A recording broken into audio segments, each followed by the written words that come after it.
honoring the dead of the Sharpeville massacre 50 years ago today. These innocent South Africans did not die in vain.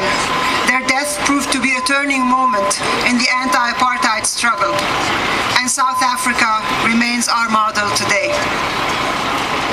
Many of us are mad at Obama, who made us believe he can bring about change when all he delivered is a whole lot more of the same. More war, more deform when we need reform, and more concessions to Israel. To me, Obama is just a reminder, and possibly the most convincing reminder, that no president of the US is capable of bringing about change. Change cannot and will not happen from above. Change will and must come from the grassroots. From those of us Change will come from those of us who want it so bad that 7 years into the Iraq War, we're still protesting that war. Change can and will come from the Palestinians who, 62 years into their dispossession, their displacement, their ethnic cleansing, their Nakba, are still protesting this gross injustice, the violation of their human rights on a daily basis. Not only is it in our power to bring about change, we actually are the only ones who can bring about change. That's the lesson we've learned from Obama, our supposed so-called change president. And this lesson is actually good news. We don't need to call for change, we can actually implement it ourselves. We, not our supposed representatives, are the ones who will initiate and ultimately bring about the change we are longing for. In the case of Palestine, each and every one of us has the power to bring about change. That change is in the form of a global and comprehensive BDS movement, a movement for boycott, divestment, and sanctions modeled upon the South African struggle against apartheid. And it is a movement, a campaign we all can take part of. Each and every one of us can engage in a consumer boycott. All that it entails is not buying a product that is made in Israel. Just as we did not buy products from apartheid South Africa, we do not buy products from apartheid Israel. There are a few Israeli products available here in Seattle. Trader Joe's carries Israeli feta, Israeli couscous, and Israeli herbs, and we can boycott these. And we can also tell Trader Joe's that we don't want to shop at a store that caters supposedly to socially responsible customers while selling products from an apartheid state. But boycotting Israeli products is not enough. Israeli consumer products is not enough, because Israel is also waging a propaganda campaign to fix its image through culture and the arts. We can also counter this propaganda campaign by boycotting the cultural products Israel is sponsoring so as to fix its image while it continues with its ever harsher apartheid and genocidal measures. Over the past few years, Israel has channeled millions of dollars not only into the war machine, but also into the propaganda machine, into a propaganda campaign to present itself as a cool, hip country, an oasis of tolerance in an otherwise barbaric, uncultured, and hostile environment. It is doing so by sending us artists, movies, dance groups that all show Israel as a haven of artistic creativity, and these artistic products are used as a smokescreen for the ugliness of apartheid, of Israel's reality, an apartheid reality. This is not a conspiracy theory. It is very well documented. The three main foreign ministries of Israel, the foreign ministry, the Prime Minister's office, and the finance ministry are actually funding a campaign, a propaganda campaign to fix Israel's image without fixing its policies. In other words, Israel is whitewashing its war crimes, its genocidal measures, its apartheid policies with beautiful art. And we must not be fooled, because inside that sugarcoating is apartheid, is genocide. Inside that sugarcoating is apartheid, just as inside Israel's rubber-coated bullets are real copper bullets. Only yesterday, 2 Palestinian children were killed by those rubber-coated bullets.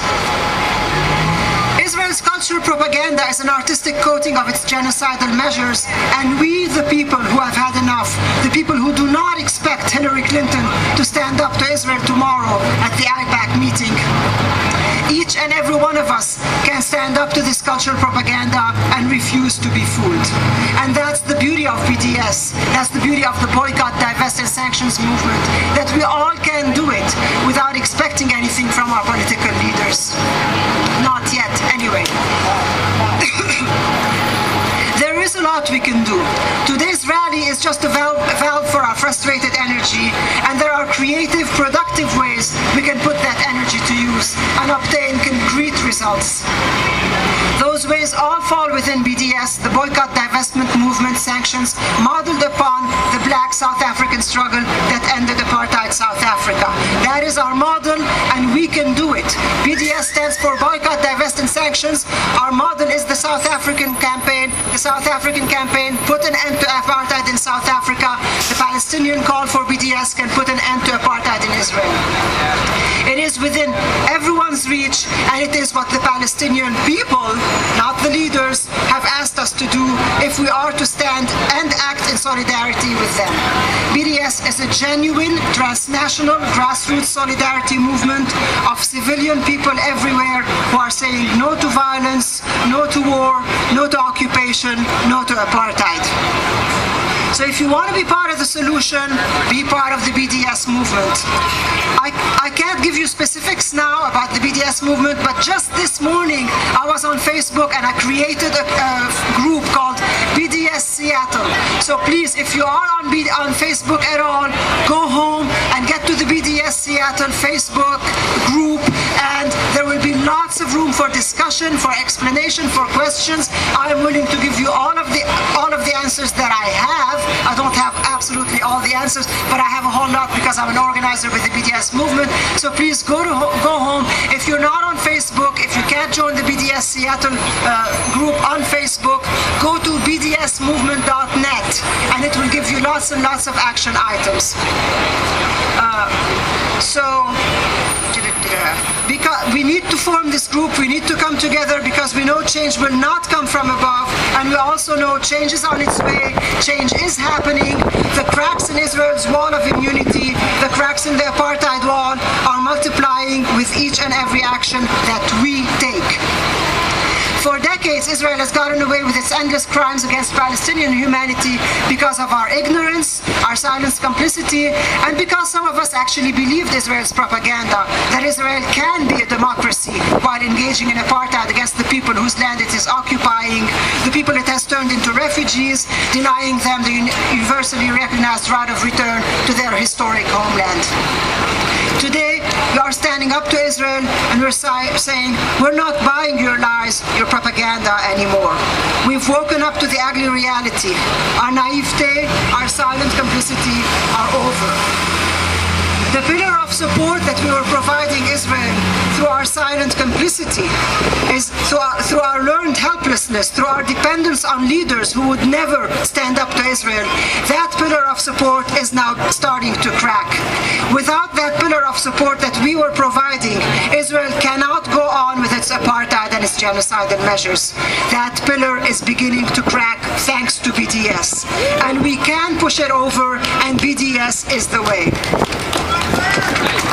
So go home today, and those of you on Facebook, get to that group, and those of you not on Facebook, if you don't want to get on Facebook, you can still engage in the global boycott, divestment movement. You can get all your information from bdsmovement.com.